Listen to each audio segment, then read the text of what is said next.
Mark, your Willys? That's December's build.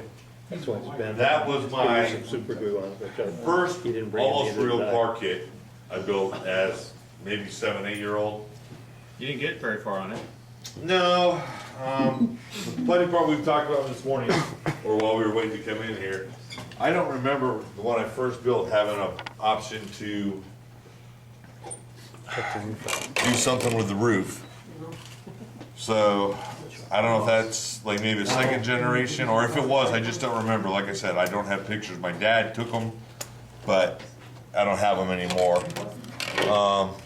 It is a cruddy kit, and regardless of how old it is, the worst part here to me is, like I said, this is the sanded part, or what I've done, and that's the seam Yep. that goes on the front that got removed from this side.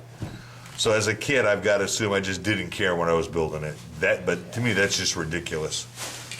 90% of that was chrome when I first got it. The darker blue is the chrome parts. I've taken all that off because it makes no sense if you're going to drive a car to leave it chrome. So everything that's here will eventually be black. Probably this weekend. This I got to fire a primer on to see if I sealed that right or not, because I still don't know. But it's cool reliving my like 7-year-old past. And then, like I said, I think the car's a piece of crap. Those kits were so great then were.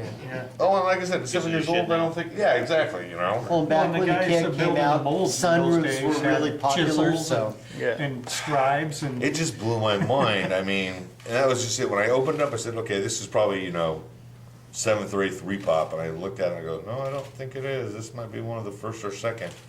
I cannot believe some of the mold lines I've seen on it so far. The ones on all the chrome parts, and it's actually like 90% of the chrome's been de-chromed because it was going to be de-chromed trying to take the mold separation parts off anyway. So, Unless you do Molotov paint on it, yeah. and I'm gonna, like I said, I don't have anything to show you. I've got one of those Italoride metallizers that the majority of chrome parts will actually be done in. Some of those old POC kits, get them today, just try to, modernize them, bring it up to snuff. Sometimes you can do it. This is my BTR-40. Not a bad kit. It has its issues because it's Trumpeter. It's done. The one thing I didn't get to do, which I really wish I had, was add a wash to it. There just wasn't enough time.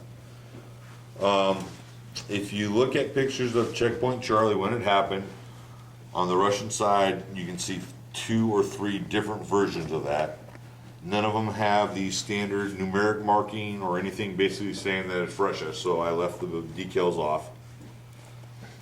The color I used was Model Master Dark Modern Russian Green, and even though it's supposed to be flat, it came out kind of on the glossy side.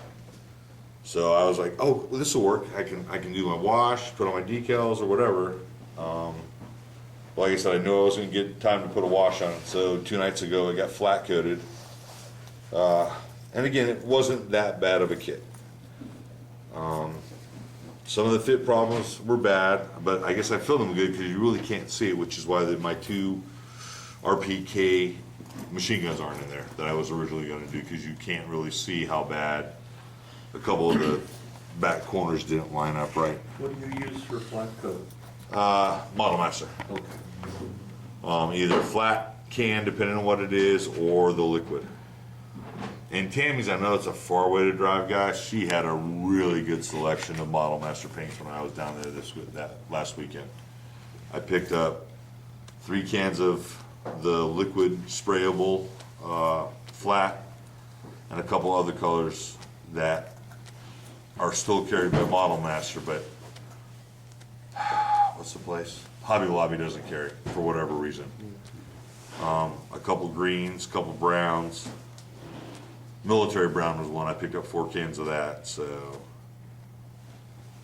and like I said, I know last month we had talked about the wheels. They have actually all touched the ground, so I was really happy with that. And if you, with this cool picture, all 4 of the wheels have the pressure gauge in them, And getting back to the paint job and the pressure gloss heat? and everything. or whatever. The valve stem? valve stems. I worked for Far West Aircraft up in Edgewood, it used to be an aardvark drilling company. But we built non-fly parts for airplanes. We got some European ground support equipment in, and it was NATO, but the primer coat was rough. And they actually put a gloss paint on top of it, but it looked flat. But the gloss, it does not hold particles like if they get nuclear Right. or chemical stuff. So it's actually gloss paint that they use, but because of the undercoat, it makes it look flat. There And you go, also, Clay, you it can feels warm too respond back to because your it's guy got today. some radar absorbent stuff, and it's always collecting radar rays around, so you put your hand on it, and it feels warmer than it should be. It's some strange stuff. Right after the M1 came out, we actually started field testing camouflage gloss colors because of the nuclear issue. So it wouldn't stick to the vehicles themselves. Yeah, it's easier to clean off, Yep. yeah. I remember that. I had a pink camoufage one on free.